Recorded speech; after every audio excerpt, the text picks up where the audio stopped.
Please ignore the dim-ring dumbass in the other room. It's like a movie. It's a B-movie show. So, I've been gone from reviews for a few months. I got no excuse. I've been sick. I've been in the hospital. I've been fighting the fucking Slender Man. Who knows where I've been. But anyway, I'm back. And I'm here with something very interesting.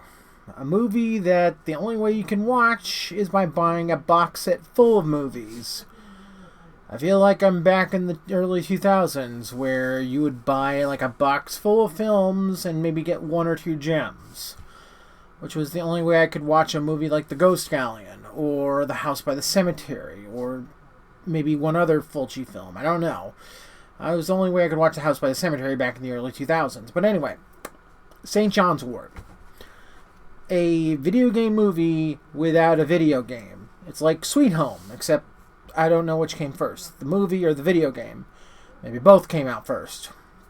Anyway, a girl named Nami and her ex-boyfriend, it's not like the summary says it's her boyfriend, but it's actually her ex, go to a mansion she has inherited and to scan it for...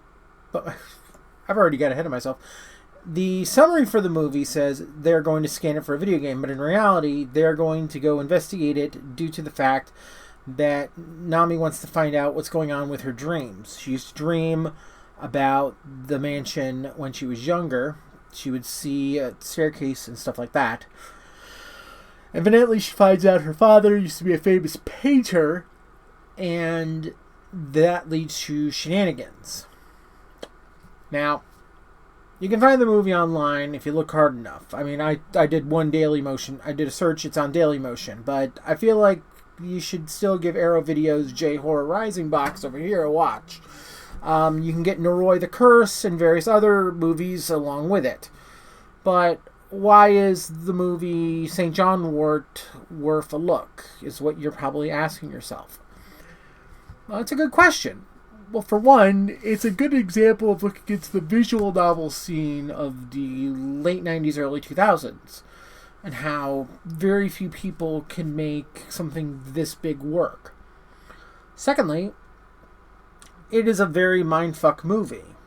The ending itself is a kind of a mindfuck I didn't expect. I have heard of this movie since the early 2000s. Because I used to browse Snow Blood Apple and Kung Fu Cult Cinema and Asian Cult Cinema. I would browse these sites all the time. Rest in peace, Kung Fu Cult Cinema and Hong Kong Flicks. I wish I'd bought from them when I was younger. But essentially, I've always wanted to watch this movie. And sadly, I never did until the last year. Because I finally got a soundbar so I could hear some of the stuff going on. I'm seriously going to kill him one day, I will. Anyway, so Nami and her ex-boyfriend, essentially are looking through this mansion, and one of the weirdest things is the movie keeps cutting to fixed camera angles, sort of like Resident Evil, and from camera perspectives, sort of like a found footage film. It also, when it talks to people who aren't part of the cast, i.e. the computer developers, Nami or her ex, it cuts to this sort of box text, sort of like you're seeing it from a video game perspective. Which is interesting, honestly. It's like a visual novel perspective, I guess I should say like that. The best way to describe this movie so far, as I'm describing it now, is akin to a sort of a video game visual novel meets Resident Evil. There's no zombies in it. It's definitely a murder mystery horror game. And I like that. I like the fact that we're getting something more akin to a horror movie that's based on a video game, but there's no video game tie-in. And I like that. I like the fact that we're getting something that tries differently. Like a lot of the horror game movies that try to be like video games, they try to always do like zombies and werewolves and vampires and there's gore and violence. We don't really get a video game movie that's just trying to be like other types of genres. It's always, if it's the horror genre, it's always going to be something akin to zombies or Resident Evil. We never get something akin to a visual novel that's more or less a mystery. We never get that.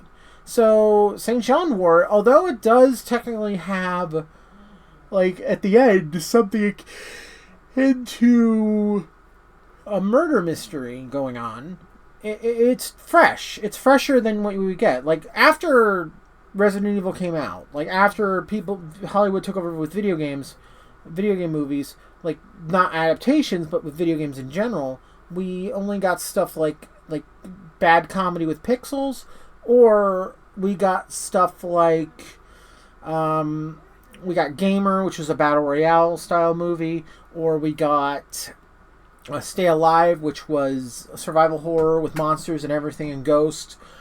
We never got something akin to a visual novel, which I think would work pretty good for a murder mystery, using a visual novel aspect as sort of a framing device. Someone used a visual novel, they based it on their life, and then it turns out someone brings the visual novel to life. It would work. Now the question really becomes, why would I be recommending this movie? Because, like, in the past, I've explained it before, I don't like bringing anger into the reviews unless the movie is that bad. And trust me, this year is going to be easy with my top 5 worst. So the reason I bring it up is the movie is that good. It's worth, like, they wouldn't have put shit on the J-Horror Rising box. I got to go through the whole box, honestly, at this point, because this was good enough. So I got to look through the whole box. Noroi is worth the price tag, along with St. John's Wort. So you're fine there. You're fine there. But I do have to wonder, should I spoil the ending? The ending is interesting.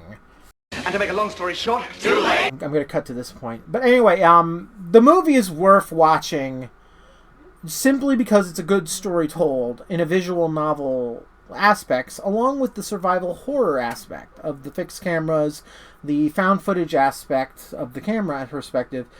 All in all, I like this movie, and I really think it's worth the price of the box. Now, I got the box for about $50 on sale, but alone, it also has about extra movies. I keep forgetting these are reversible covers, so I'm sorry about that. Essentially, we get 1, 2, 3, 4. We get 1, 2. Okay, we get 4, 7 movies in this box. You get 7-ish movies. You get 7 movies in the box. So, yeah, 7 movies. I'm so sorry about that. You get 7 movies in the box. It's retails usually for $70, so you're paying $10 a movie, essentially. Noroi itself goes for $40 if you buy that version, but Noroi also has like a bunch of bonus features alone. So you're getting your money's worth with just Noroi. Noroi is usually $40. Now you also get Shikoku Isola, multiple personality girl. You get on disc 2 Inugami and the above mentioned St. John's Wort. And for disc 3, you get Carved, the Slipmouth Woman, and Persona. Not the Persona you're thinking of, though. So just stop yourself right there. But all in all, interesting box art. We got that. Are there any extras, though? Besides the box art, of course. I'll just tell you all right now. The box arts are interesting. And, they apparently released the movie Cell a while back with Vince Vaughn and Vincent D'Onofrio. Lots of Vinces in that series. See if there's any posters. No posters, sadly. But that's about it for this one. It's short, but it is gets the point across. St. John's Wort is good, and Noroi the Curse is great by Koji Shiraishi. I hope to God I'm pronouncing his name right. If I'm not, I'm going to be murdered by the Shira cord. But as it stands, pick this box set up. I'll put the link for where you could buy it from and where I bought it from down below from Orbit DVD. as it stands, I'm hoping to come back permanently for reviews soon enough. Scraped my arm earlier. And thank you guys for your support. YouTube has been cracking down on horror content a lot lately. Between censoring video game content, movie content, and every content, it's been hard putting out content alone. But and even the content I love. So thank you guys for sharing the shorts. Thank you guys for even sharing the live streams. You guys are great, honestly. And as always, for your hard work, here is your moment of zen. Oh, and like and subscribe and blah blah blah blah blah blah.